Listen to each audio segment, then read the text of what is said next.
Welcome back दोस्तों, welcome back to another episode of my channel the United Frontier. तो ये video में बात करेंगे इंग्लिश प्रीमियर लीग की गेम वीक 34 में जो मैच था between Manchester United and Brentford Old Trafford में। और ये मैच शुरू होने से पहले दोनों ही टीम के पास एक अपॉर्चुनिटी था टू क्लेम द 3 पॉइंट्स और उसी के साथ चैंपियंस लीग क्वालिफिकेशन में और भी थोड़ा करीब चले जाना। And eight the end of the day Manchester United have secured 3 points. हम लोग ये मैच जीत चुके हैं और अभी चैंपियंस लीग क्वालिफिकेशन के लिए हम लोग को और 3 पॉइंट्स सिक्योर करना होगा। तो ये मैच को लेके इन डिटेल में बात करेंगे ये वीडियो में। So without wasting any more time let's start the video. तो देखिए, ये मैच से पहले मैनचेस्टर यूनाइटेड चेल्सी के साथ स्टैमफोर्ड ब्रिज में 1-0 जीतते हुए आ रहे थे और दूसरी तरफ सामने थी ब्रेंटफोर्ड जो अपने पिछले 5 प्रीमियर लीग की गेम्स पांचों ही ड्रॉ करते हुए आ रहे थे। तो Brentford are not an easy team to beat और स्पेशली जब ओल्ड ट्रैफर्ड में लास्ट गेम आपका लीड्स के अगेंस्ट में हम लोग हार गए थे। तो as a Manchester United fan we did not know कि what to expect exactly from this game, क्योंकि हम लोगों को पता था कि ब्रेंटफोर्ड मतलब फाइट तो देंगे वो लोग और ब्रेंटफोर्ड को हराना उतना आसान नहीं है। और स्पेशली ये सीजन में ब्रेंटफोर्ड के अगेंस्ट में इससे पहले वाला गेम हम लोग 3-1 हार चुके हैं। तो इसीलिए वी वर नॉट श्योर कि मैच में क्या देखने को मिलेगा। लेकिन मैच जब चालू होता है तो आई मस्ट से कि we couldn't ask for a better start, a stronger start than this which we had in this game. मतलब मैच चालू होता है और शुरू के 5-10 मिनट में ही हम लोग एक के बाद एक चांसेस क्रिएट करते हैं और शुरू के 2-3 मिनट में ही वो चांस आ गया था जहां पे it could have been a phenomenal goal, जहां पे सब लोगों को आप लोगों को याद होगा कि कोबी मेनू अपनी इंडिविजुअल ब्रिलियंस से कैसे स्लाइड और ग्लाइड करते हुए ब्रेंटफोर्ड के बॉक्स में चले जाते हैं और एक के बाद एक डिफेंडर्स को डॉच करते हुए और उसके साथ गोलकीपर जो कैलेहर था उसको भी डॉच करते हुए एक सीटर देता है आपका आमाद को। लेकिन आमाद वहां पे मतलब he could have done better, he should have done better और हम लोग वहां पे एक श्योर शॉट चांस मिस करते हैं and we should have scored that opportunity so early in this game. उसके तुरंत बाद हम लोग और एक चांस क्रिएट करते हैं थ्रू कॉर्नर और वहां पे हैरी मैगवायर का एक गोल लाइन सेव निकालता है कैलेहर। तो मैच के पहले ही 3-4 मिनट में हम लोग 2 बैक टू बैक बढ़िया चांसेस क्रिएट कर चुके थे and Brentford was immediately was under pressure. और उसके बाद मैच में और एक कॉर्नर हम लोग को मिलता है और वहां से हम लोग पहला गोल मार देते हैं and it was none other than Casemiro. जी हाँ, कैसेमीरो अपने लास्ट वाला सीजन में for Manchester United actually putting up huge performances one after another in English Premier League games। तो जी हाँ, कैसेमीरो को हम लोग अगले सीजन में सच में मिस करने वाले हैं और मैच खत्म होने के बाद बंदा रो भी रहा था। तो हम लोग भले ही अंकल कैसेमीरो बुलाते हैं, मजे लेते हैं, लेकिन we will definitely gonna miss him in the next season, क्योंकि ये एक ऐसा मैच था जहां पे कैसेमीरो को मैन ऑफ द मैच मिला है, वो मुझे मालूम है एंड ही डिजर्व दैट। लेकिन ये मैच में कैसेमीरो दिखाया है कि एक्सपीरियंस क्यों जरूरी होता है, कि हर बार आप ऑन टॉप नहीं होंगे गेम में, कुछ कुछ गेम में आपको ज्यादा डिफेंसिव वर्क पुटअप करना होगा, फाइट करना होगा और वो 3 पॉइंट के लिए आपको ऑन द लाइन जाना होगा, हर एक डुअल जीतना होगा। तो वो एफर्ट और वो एक्सपीरियंस कैसेमीरो के पास है और वो फिर से एक बार ये मैच में हम लोगों को देखने को मिला है। तो या अगले सीजन में जब कैसेमीरो नहीं होगा ये मैनचेस्टर यूनाइटेड के मिडफील्ड में, तो it will be very very difficult for us, क्योंकि कोई प्लेयर अगर वो अच्छा प्लेयर भी है उसको अगर हम लोग समर में खरीद के लाते भी हैं, लेकिन फिर भी कैसेमीरो का इनकम्प्लीटनेस फील करना उतना आसान नहीं होगा due to the experience and the mentality Casemiro have. और उसी के साथ ये सीजन में हर एक मैच में वो चीज़ बार बार देखने को मिलता है। मतलब एक मिडफील्डर होने के नाते भी जब से कैसेमीरो मैनचेस्टर यूनाइटेड के लिए डेब्यू किया है उस टाइम से लेके अभी तक अगर आप एक लिस्ट देखो जो स्टैटिस्टिक्स बाहर आया है कि कैसेमीरो मैनचेस्टर यूनाइटेड के लिए 11 हेडर्स मार चुका है, उससे ज़्यादा और 3 प्लेयर है और तीनों ही स्ट्राइकर है। आपका क्रिस वुड है, अर्लिन हालैंड है और कोई है शायद ओले वाटकिंस है। तो ठीक है, तो ये तीनों तो स्ट्राइकर है, इनसे एक्सपेक्टेड है गोल मारना। लेकिन कैसेमीरो बीइंग अ मिडफील्डर और वो भी मतलब अटैकिंग मिडफील्डर नहीं है, मतलब he do not play as a CAM, लेकिन फिर भी 11 गोल हेडर गोल वो मार चुका है और ये सीजन में 8 गोल अभी तक मार चुका है Casemiro, which is highest for a Manchester United midfielder. और उसी के साथ प्रीमियर लीग में ये सीजन में कैसेमीरो एक के बाद एक बढ़िया परफॉर्मेंस देते हुए जा रहा है फॉर मैनचेस्टर यूनाइटेड। आप कह सकते हो as last dance of Casemiro which we are witnessing in week out. तो मुझे पता नहीं कि इसके बाद ये सीजन में लास्ट मैच जब लास्ट बार हम लोग कैसेमीरो को देखेंगे with this Manchester United shirt, तो वहाँ पे we are going to be very very emotional. और वो चीज़ ये मैच जीतने के बाद मेरे ख्याल से कुछ मैनचेस्टर यूनाइटेड फैंस वो चीज़ फील भी कर रहे थे लाइक मी। तो हाँ, कैसेमीरो का गेम बहुत ही बढ़िया था, लेकिन you have to also give huge credit to none other than Kobbie Mainoo. Last वाले गेम वीक में जब हम लोग चेल्सी के अगेंस्ट में एक हार्ड फॉट विक्ट्री निकाले थे, तो वो मैच में भी कोबी मेनू का गेम बहुत ही बढ़िया था, और ये मैच में भी कोबी मेनू वॉज ब्रिलियंट। मतलब कोबी मेनू की अगर आप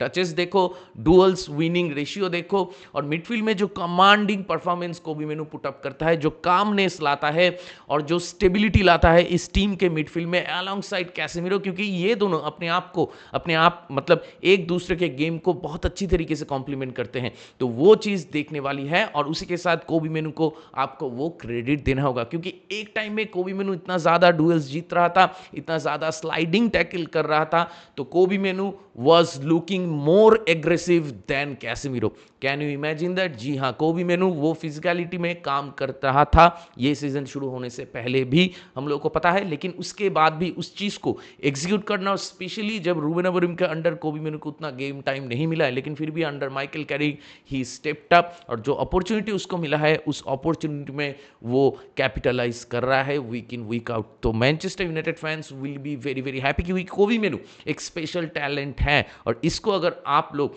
मतलब अच्छी तरीके से नरिश कर पाओ तो मैनचेस्टर यूनाइटेड के हाथ में फ्यूचर में एक जेम ऑफ अ प्लेयर होगा। तो वो चीज़ कोबी मेनू के गेम में फिर से ये मैच में हम लोग को देखने को मिला है, और उसके साथ you have to give credit to Bruno Fernandes, obviously Mister Manchester United. ये गेम में और एक असिस्ट, पहला गोल तो हैरी मैग्वायर का असिस्ट था, लेकिन जब पहले हाफ खत्म होने से बिल्कुल पहले शेष्को गोल मारता है, तो वहाँ पे ब्रूनो ने फिर से दिखाया कि क्यों वो इतना इंटेलिजेंट है। मतलब हार्ड वर्क तो वो करता ही है, चांस क्रिएट करता है, लेकिन इतना ज़्यादा असिस्ट वो क्यों दे पाता है, इतना ज़्यादा चांसेस क्रिएशन में वो क्यों इन्वॉल्व हो पाता है, क्योंकि उसका डिसीजन मेकिंग और जो इंटेलिजेंट पासिंग है एट टाइम्स, जहाँ पे वो मोमेंट डिफाइनिंग मोमेंट हो जाता है कि वो मोमेंट पे मैच पे मैनचेस्टर यूनाइटेड कैपिटलाइज कर पाते हैं और गोल मार पाते हैं। क्योंकि हम लोग अभी भी ये सीजन में बहुत सारे गोल मार चुके हैं। लास्ट सीजन में आप मतलब अगर आप लोगों को याद हो कि लास्ट सीजन में हम लोग बहुत ही खराब थे इन फ्रंट ऑफ द गोल, उससे पहले वाले सीजन में भी सिमिलर सी स्टोरी था, लेकिन ये सीजन में इंटायर फ्रंट लाइन मतलब मेनली 3 लोगों को हम लोगों ने चेंज किया है, शेष्को, कुनिया एंड एम्बुमो को लाए हैं। तो ये तीनों आने के बाद ये सीजन में 34 मैचेस में हम लोग इंग्लिश प्रीमियर लीग में 60 गोल मार चुके हैं, which tells you the story. लेकिन ये मैच में अनफॉर्चुनेटली एक हिप इंजरी की वजह से माथास कुनिया नहीं था, लेकिन फिर भी पहले हाफ में आमाद माथास कुनिया की जगह पे लेफ्ट हैंड साइड में खेल रहा था, लेकिन आमाद का गेम उतना अप टू द मार्क नहीं था, क्योंकि ही कुड हैव स्कोर्ड 1 और 2 गोल्स। और उसके साथ पहले हाफ में जो फुटबॉल हम लोगों से देखने को मिला, specially in the first 15 to 20 minutes, it's was brilliant, क्योंकि उस वक्त हम लोग ब्रेंटफोर्ड के ऊपर चढ़ के खेल रहे थे और ब्रेंटफोर्ड को अलाउ नहीं कर रहे थे। लेकिन उसके बाद धीरे धीरे you have to give credit to Brentford as well, क्योंकि वो लोग नेचुरली गेम में ग्रो कर रहे थे और उसी के साथ एक के बाद एक चांसेस क्रिएट करते हैं। और स्पेशली लेफ्ट हैंड साइड से हम लोग थोड़ा वनरेबल लग रहे थे। ब्रेंटफोर्ड प्लेयर्स स्पेशली आपका लुइस पॉटर हो या फिर कॉलिंस हो, तो ये दोनों ओवरलैपिंग रन बना रहे थे, मैनचेस्टर यूनाइटेड के बैकलाइन को डिस्टर्ब कर रहे थे, और उसी के साथ बहुत बहुत क्वालिटी बॉल्स एक के बाद एक डिलीवर कर रहा था लुइस पॉटर। तो इस चीज़ को हैंडल करने के लिए सेकेंड हाफ में एक ह्यूज डिसीजन लेते हैं, टैक्टिकल डिसीजन लेते हैं माइकल कैरिक। तो ये मैच एक ऐसा मैच है जो मैच खत्म होने के बाद बहुत सारे section of Manchester United fan base वो माइकल कैरिक को क्रिटिसाइज करेंगे for the decision tactical changes he made at the half time, और एक section of United fans Michael Carrick को प्रेस करेंगे कि ठीक है, you gave the respect Brentford deserves. और उसी के साथ हम लोग के पास हाफ टाइम में जाते हुए 2-0 का लीड था, तो 3 पॉइंट सिक्योर करना ज़्यादा ज़रूरी है दैन द परफॉर्मेंस। तो इसीलिए सेकेंड हाफ में हम लोग डिफेंसिव अप्रोच लेते हैं। तो ये 2 तरीका है मेरे ख्याल से मतलब इस मैच को देखने का, तो मैं दोनों ही पॉइंट ऑफ व्यू से ये मैच में बात कर सकता हूं। एक बात ये है कि जब माइकल कैरिक हाफ टाइम में ये डिसीजन लेते हैं, क्योंकि पहले हाफ में हम लोग का गेम देख के अच्छा लग रहा था और आमाद आगे खेल रहा था, तो इसलिए आगे जाते हुए हम लोग के पास सफिशिएंट अटैकर्स थे और हम लोग चांस क्रिएट कर सकते थे। मतलब एट टाइम्स हम लोग गेम को कंट्रोल कर रहे थे, मिडफील्ड में टेम्पो को कंट्रोल कर रहे थे, मिडफील्ड को डिक्टेट कर रहे थे। लेकिन पहला 15-20 मिनट के बाद जब ब्रेंटफोर्ड धीरे धीरे गेम में ग्रो करते हैं, स्पेशली हम लोग 1-0 अप हो जाने के बाद गेम में धीरे धीरे आप कह सकते हो कि ब्रेंटफोर्ड ग्रो किए। और उसी के साथ जैसे कि मैं कह रहा था, लुइस पोटा, कॉलिंस, ये लोग बहुत ही परेशान कर रहे थे। और उसी के साथ थियागो को अगर देखा जाए, जो हालैंड से मेरे ख्याल से ज़्यादा दूर नहीं है, मतलब गोल्डन बूट के रेस में, लेकिन थियागो पहले हाफ में बहुत सारे चांसेस वेस्ट करते हैं। मतलब अगर देखा जाए तो पहले ही हाफ में थियागो कायदे में देखा जाए तो उसको हैट्रिक मार देना चाहिए था। इतने सारे चांसेस ब्रेंटफोर्ड क्रिएट कर चुके थे पहले हाफ, लेकिन फिर भी eight the end of the first half हम लोग एक क्विक ट्रांजिशन में ब्रेंटफोर्ड को हिट करते हैं, एक क्विक काउंटर पे, जहां पे आमाद एक ब्रिलियंट सा डुअल जीतता है और बॉल आता है आपका नान अदर देन ब्रूनो के पास। और ब्रूनो वो ब्रिलियंस फिर से एक बार शो करता है। ब्रेंटफोर्ड के प्लेयर सोच रहे थे कि एम्बूमो को मार्क करना चाहिए क्योंकि ब्रूनो एम्बूमो को पास खेलेगा, लेकिन अहम वक्त पर जब कॉलिंस कमिट कर चुका एम्बूमो को मार्क करने के लिए, उसी वक्त ब्रूनो ने एक इंटेलिजेंट थ्रू बॉल खेल दिया सेस्को को। और Sesko, what a cool and calm and composed finish by Sesko at that point, क्योंकि उससे पहले बिल्डअप में भले ही सेस्को मतलब इधर उधर हेल्प कर रहा था, डुअल्स वगैरह जीतने की भी कोशिश कर रहा था, लेकिन एज सच उसको हम लोग बॉल फीड नहीं कर पा रहे थे और उसी के साथ उसको एज सच कुछ खास चांसेस भी नहीं मिला था। लेकिन फिर भी मेरे ख्याल से against the run of play, क्योंकि उस वक्त Brentford were the better team, लेकिन फिर भी फास्ट हाफ में एक क्विक ट्रांजिशन में वी हिट देम और उसी के साथ एक 2-0 का लीड हम लोग को मिल जाता है। तो ये लीड मिलने के बाद हाफ टाइम में माइकल कैरिक एक डिसीजन लेते हैं कि ब्रेंटफोर्ड लेफ्ट हैंड साइड से बहुत परेशानी कर रहे थे हम लोग को, और वहां पे डेलो एंड आप कह सकते हो कि एम्बूमो का कोऑर्डिनेशन उतना अच्छा नहीं था। तो इसीलिए हो सकता है कि प्रीमियर लीग में आपको मालूम नहीं कि कब कहां से against the run of play आप एक गोल कंसीड कर लो। और मैनचेस्टर यूनाइटेड की अगर आप ये सीजन में भी आप हिस्ट्री देखो, स्टैटिस्टिक्स देखो, तो आपको पता लगेगा कि हम लोग इन फ्रंट ऑफ द गोल अच्छा है इस सीजन में, लेकिन डिफेंडिंग हम लोग का उतना खास नहीं है स्टैटिस्टिकली। तो इसीलिए ज़्यादा मैचेस हम लोग के पास नहीं है जहां पे हम लोग क्लीन शीट रख पाए हैं। तो यहीं पे मेरे ख्याल से एक section of Manchester United fans can criticise Michael Carrick कि माइकल कैरिक एक रिस्क तो लिए थे कि आमाद को सब्स्टिट्यूट करके हम लोग 3 एट द बैक खेल रहे थे, क्योंकि सेंटर बैक में हम लोग राइट सेंटर बैक में माजरूई को खिला रहे थे और 5 एट द बैक हम लोग सेटअप पे चले गए थे, जैसे रूबेन अमरीम के अंडर हम लोग खेलते हैं। तो आमाद को सब्स्टिट्यूट करने के बाद हम लोग 5 एट द बैक खेल रहे थे, बीच में था आपका 2 लोग और आगे था आपका 3 लोग। तो 5-2-3 ये सेटअप के साथ हम लोग सेकेंड हाफ में अप्रोच कर रहे थे। और उसके चक्कर में जबकि सामने एक अटैकिंग प्लेयर आपका कम हो गया, तो क्या हुआ कि हम लोग आगे ज़्यादा चांसेस क्रिएट नहीं कर पा रहे थे। और जो प्लान था हम लोग का कि हम लोग डीप डिफेंड करेंगे और ब्रेंटफोर्ड को ज़्यादा बॉल बॉक्स के अंदर डालने के लिए अलाउ नहीं करेंगे, प्रेशर को एब्जॉर्व करेंगे और उसी के साथ काउंटर पे ब्रेंटफोर्ड को हिट करेंगे। तो सिवाय काउंटर और ट्रांजिशन के हम लोग के पास सेकेंड हाफ में एज सच कुछ प्लान नहीं था, तो इसलिए ज़्यादा चांसेस हम लोग सेकेंड हाफ में आगे जाते हुए क्रिएट नहीं कर पाए। लेकिन eight the end of the day, मतलब मैच खत्म होने से कुछ देर पहले हम लोग एक गोल कंसीड कर लेते हैं। लेकिन वहां पे you have to give credit to Jensen भी पहले हाफ में बहुत परेशान कर रहा था हम लोगों को, और उसी के साथ सेकेंड हाफ में भी यानसेन बहुत ही बढ़िया खेला है। पहले हाफ में यानसेन का मतलब हम लोग जब 2 गोल मार दिए थे उसके बाद भी एक चांस मिला था ब्रेंटफोर्ड को, जहां पे यानसेन एक बहुत ही बढ़िया शॉट लिया था, जहां पे लमेंस बीट हो चुके थे, लेकिन फिर भी अनफॉर्चुनेटली उनके लिए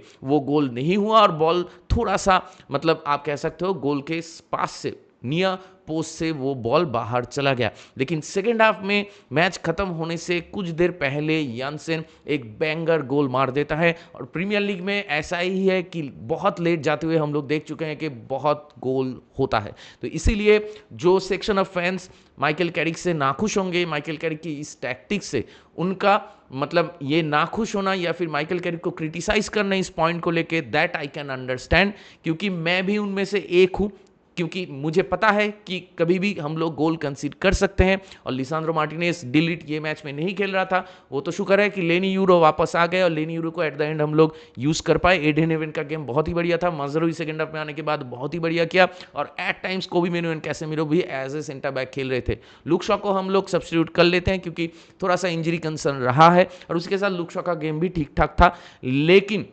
जब सेकेंड हाफ में हम लोग डिफेंसिव खेल रहे थे तो there will be a risk to consider goal out of nowhere, और वही चीज एंड में हुआ है। तो इसीलिए एक सेक्शन ऑफ फैन बेस जो ये मानते हैं कि मैनचेस्टर यूनाइटेड ये सीजन में जो खेल रहे हैं, क्योंकि हम लोग आगे और रिक्रूट तो कर चुके हैं अटैकिंग वाइज, लेकिन पीछे at the back and midfield में अभी भी रिक्रूटमेंट बाकी है, प्लेयर्स लाना होगा। तो उसको जब तक हम लोग नहीं करते तब तक डिफेंडिंग में हम लोग उतना ज़्यादा रिलाई नहीं कर सकते। मैच में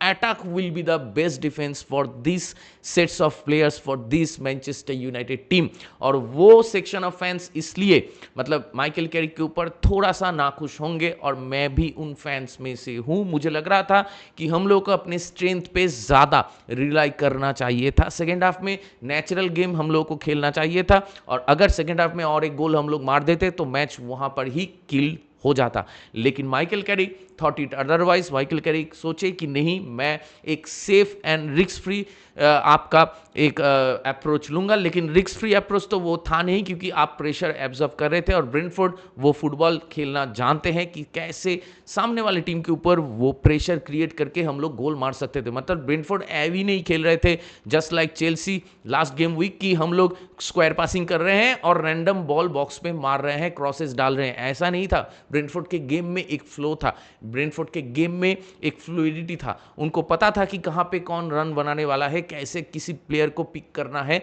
और कैसे यूनाइटेड के बैक को स्ट्रेच करना है। तो इसीलिए Brentford are not an easy team to beat. और उसी के साथ ब्रेंटफोर्ड के साथ सेकंड हाफ में जो ये डिफेंसिव अप्रोच हम लोगों ने ले लिए, तो इसीलिए मैं थोड़ा सा नाखुश हूं। लेकिन हो ही सकता है कि आप खुश हो, क्योंकि eight the end of the day हम लोग मैच जीत चुके हैं, वो ही इंपॉर्टेंट है। और सीजन अभी जिस जगह पे आ चुका है और ज्यादा मैचेस तो बचे नहीं है, तो हम लोग को चैंपियंस लीग क्वालिफिकेशन के लिए 6 पॉइंट की जरूरत थे, और उनमें से 3 पॉइंट अभी हम लोग के पास आ चुका है। और बिग गेम है नेक्स्ट गेम वीक में लिवरपूल के साथ, उससे पहले ये 3 पॉइंट तो बहुत ही जरूरी था। तो अभी बैक टू बैक मैचेस हम लोग जीत चुके हैं, और ये सीजन में अभी तक मैनचेस्टर यूनाइटेड ही एक लौता टीम है इंग्लिश प्रीमियर लीग में जो अभी भी बैक टू बैक मैचेस नहीं हारे हैं। और उसी के साथ हम लोग का गोल डिफरेंस ये सीजन में अभी 34 गेम के बाद 14 हो चुका है, जो कि बहुत ही बढ़िया है। और अगर गोल स्कोरिंग की मैं बात करूं तो भले ही हम लोग बहुत सारे गोल मतलब चांस मिस करते हैं, लेकिन फिर भी 60 गोल मार चुके हैं, और प्रीमियर लीग में ये सीजन में ये थर्ड हाईएस्ट है after Manchester City and Arsenal. तो overall as a Manchester United fan obviously I will take this 3 points with a smile on my face. लेकिन सेकेंड हाफ में जो अप्रोच था वो कहीं ना कहीं मैं सपोर्ट नहीं कर पाता, लेकिन फिर भी मैटर ये करता है कि हम लोग डिफेंसिवली खेलें, लेकिन कुछ कुछ मैच में आपको ऐसे डिसीजंस लेने पड़ते हैं। तो माइकल कैरिक क्यों वो 2 गोल की लीड को प्रोटेक्ट करने के लिए सेकंड हाफ में डिफेंसिव चले गए और 4 एट द बैक की जगह पे 5 एट द बैक खेलने लगे, that also I can understand. तो मैनचेस्टर यूनाइटेड के एक सेक्शन ऑफ फैंस अगर इस चीज से खुश हैं, इस अप्रोच से, तो वो क्यों खुश है वो भी आई कैन अंडरस्टैंड। तो आई एम नॉट कंप्लेनिंग, मैं सिर्फ ये कह रहा हूं कि ये मैच को देखने का ये 2 अलग नजरिया हो सकता है, लेकिन व्हाट मैटर्स कि हम लोग मैच एट द एंड जीत चुके हैं। भले ही Brentford deserve something from this match और वो लोगों को एक गोल मिल गया, लेकिन ये मैच में हम लोग भी वो रेजिलियंस दिखाए, हम लोग भी पीछे वो शेप मेंटेन किए और ब्रिलियंट डिफेंडिंग किए हैं। The entire backlink, Harry Maguire हो गया, आपका लुक शॉ हो गया, लेनी यूरो हो गया, एडन हेवन हो गया, मजरूई हो गया, डियोगो डालो, everybody put there hearts out, और उसी के साथ अपना 100% से ज़्यादा हम लोग दे चुके हैं। मतलब आप लोगों को याद होगा कि एक मौका आया था ब्रेंटफोर्ड के पास, जब एक कॉर्नर से एक रिबाउंड में एक शॉट लेने वाला था उनका एक प्लेयर, और सामने हैरी मैग्वायर अपने आप को रख दिया था, कैसे अपने हेड को आगे लेते हुए, जहाँ पे एक हेड इंजरी हो सकता था, लेकिन फिर भी उसने ये सोचा कि नहीं, मुझे फाइट करना है इस गोल को डिफेंड करना है। तो ये मेंटालिटी जो पिच पे देखने को मिलता है from players, I can say कि Manchester United fan, as a Manchester United fan, we will be hugely happy and satisfied to see this kind of determination, this kind of mentality from our defenders and the player and the entire team कि उनके पास वो भूख है, वो hunger है to qualify for the Champions League next season. तो इसीलिए overall अगर देखा जाए तो आई वुड से कि हाँ, ब्रेंटफोर्ड भले ही majority of the match they were the better team, लेकिन Manchester United were more clinical in front of the goal, क्योंकि ब्रेंटफोर्ड के पास अगर एंटायर गेम की मैं बात करूं तो बहुत सारे अपॉर्चुनिटीज थे टू स्कोर गोल, और उसी के साथ थियागो अकेला ही 4-5 गोल मार सकता था, लेकिन फिर भी वी स्टूड देयर स्ट्रांग, और उसी के साथ हम लोग बहुत देर तक क्लीन शीट मेंटेन कर पाए हैं। लेकिन एंड में जाते हुए एक बैंगर हम लोग कंसीड कर लेते हैं सकर पंच की तरह, लेकिन फिर भी उसके बाद भी वी डिफेंडेड प्रीटी वेल, और उसी के साथ हम लोग गेम को मैनेज करते हुए गेम को सी आउट कर पाए हैं और at the end 3 point secure कर लिए हैं। तो इसीलिए as a Manchester United fan I am glad and I am very very happy and I am very very proud of this team कि ये लोग परफॉर्मेंस जैसा ही हो, ये लोग रिजल्ट्स ग्राइंड करना जानते हैं। इनको पता है कि मैच में हर वक्त हम लोग ऊपर नहीं रहेंगे, हम लोगों का गेम कभी कभार खराब होगा, लेकिन उस वक्त गेम को मैनेज करना जरूरी है, और वो चीज़ की एग्जीक्यूशन हम लोग कर पा रहे हैं। लेकिन दूसरी तरफ अगले सीजन में जाते हुए हम लोग को उससे पहले समर में एक ह्यूज इंपॉर्टेंट समर विंडो आने वाला है, तो उससे पहले हम लोग को ये डिटरमाइन करना होगा कि मैनेजर हम लोग कौन लाएंगे, माइकल कैरिक को रखेंगे या फिर कोई दूसरे मैनेजर को लाएंगे लाइक हुनियल, लाइक नागल्समैन। जब उसका जर्मनी के साथ कॉन्ट्रैक्ट खत्म हो जाता है तो उसके बाद क्या हम लोग नागल्समैन को ला पाएंगे या फिर हम लोग कोई दूसरे मैनेजर को लाएंगे, क्योंकि मैनेजर जब तक मतलब डिटरमाइन नहीं होगा कि किसको हम लोग लाएंगे या माइकल कैरिक को रखेंगे या नहीं रखेंगे, तब तक आई थिंक कि समर ट्रांसफर में जो प्लेयर्स के पीछे हम लोग जाने वाले वहाँ पे कहीं ना कहीं 100% क्लैरिटी नहीं होगा। कुछ प्लेयर्स तो ऐसे होंगे कि इरेस्पेक्टिव ऑफ द मैनेजर्स ये सिस्टम में काम करेगा, लेकिन कुछ प्लेयर्स ऐसे होंगे जो मैनेजर्स का फेवरेबल होंगे, उनके हिसाब से उनके आइडियोलॉजी उनके विजन को मैच करे, तो ऐसे प्लेयर्स भी जरूरी है। तो critical decisions INEOS once again लेंगे, कैसे लेंगे मुझे मालूम नहीं, क्या होगा वो हम लोगों के लिए वो भी मालूम नहीं। इस सीज़न में तो फिर भी प्लेयर्स को रेस्ट मिल रहा है, अगले सीजन में वो स्क्वाड डेप्थ हम लोग के पास नहीं है। चैंपियंस लीग और प्रीमियर लीग 2 कॉम्पिटिशन हम लोग मैनेज नहीं कर पाएंगे, वीक में 3 मैचेस खेलना होगा, कैसेमीरो भी नहीं होगा, तो हम लोग क्या करेंगे वो इंटायरली डिपेंड करता है कि कौन मैनेजर होगा और हम लोग का रिक्रूटमेंट कैसा होगा, क्योंकि स्क्वाड डेप्थ तो चाहिए, वी नीडेड दैट। मतलब डिफेंस और मिडफील्ड ये दोनों जगह है जहां पे सबसे पहले हम लोग को फोकस करना होगा, और उसके बाद हम लोग को बैकअप की तरह अटैकर्स भी चाहिए होगा, इस टीम में फुल बैक्स भी चाहिए होगा। तो देखते हैं, only time will tell what will happen. लेकिन अगला जो गेम है वो आपका प्रॉपर 6 पॉइंटर है अगेंस्ट लिवरपूल, और बहुत दिन के बाद मतलब लास्ट 15-16 सीजन में हम लोग लिवरपूल के अगेंस्ट में लीग डबल कर पाए थे इन प्रीमियर लीग, तो उसके बाद करीब 10 साल हो चुका है। तो अभी इस साल हम लोग के पास फिर से वो मौका है to do a league double over Liverpool. तो Manchester United, as a Manchester United fan, I would obviously love that कि अगर ये हो जाता है, लेकिन ये मैच आसान नहीं है, और लिवरपूल अभी अच्छा कर रहे हैं, अगर अच्छा नहीं भी कर रहे हैं लेकिन फिर भी रिजल्ट्स निकाल पा रहे हैं, और अगर लिवरपूल के अगेंस्ट में हम लोग जीत जाते हैं, लीग डबल हो जाता है, तो क्या होगा कि चैंपियंस लीग के लिए सिक्योर करने के लिए जो 3 पॉइंट चाहिए होगा वो 3 पॉइंट हम लोग को मिल जाएगा। लेकिन अगर लिवरपूल के साथ हम लोग मैच ड्रॉ भी करते हैं, फिर भी आई वुड से कि इट इज़ ओके, क्योंकि उसके बाद भी मैचेस हैं, तो उसमें भी अगर हम लोग 2 पॉइंट लाते हैं तब भी चैंपियंस लीग स्पॉट मेरे ख्याल से सिक्योर हो जाएगा, क्योंकि नंबर 6 पे अभी जो टीम है मेरे ख्याल से ब्राइटन है, तो उनके साथ अभी भी 10 पॉइंट का गैप है। तो इसीलिए मैनचेस्टर यूनाइटेड के पास वो एडवांटेज है, अभी करेंटली लिवरपूल से हम लोग 3 पॉइंट आगे है, और उसके साथ एस्टन विला भी ये गेम वीक में पॉइंट्स ड्रॉप कर चुके हैं, तो एस्टन विला से भी 3 पॉइंट हम लोग आगे हैं। तो अगर लिवरपूल के साथ अगला गेम वीक में हम लोग मैच जीत जाते हैं तो लिवरपूल से 6 पॉइंट आगे हो जाएंगे, और कहीं ना कहीं नंबर 3 में फिनिश करने के लिए हम लोग अपना जगह और भी मजबूत कर लेंगे। तो only time will tell what will happen. लेकिन ये मैच को लेके आप लोगों का क्या मानना है, आप लोगों का क्या राय है, please do let me know in the comment section. तो दैट बीइंग सेड, इस वीडियो को चलिए यहीं पे रैप अप करते हैं। अगर आप मेरे चैनल में नए हो तो मुझे जरूर सब्सक्राइब कीजिए, इस वीडियो को लाइक कीजिए और शेयर कीजिए अपने दोस्तों के बीच, अपने जान पहचान वालों के बीच, मैनचेस्टर यूनाइटेड फैंस के बीच जिनको ऐसे वीडियोस देखना पसंद है। तो बहुत जल्दी मिलेंगे अगले वाले वीडियो में, तब तक ख्याल रखें अपना, take care, goodbye, glory glory Manchester United, and keep the red flag high.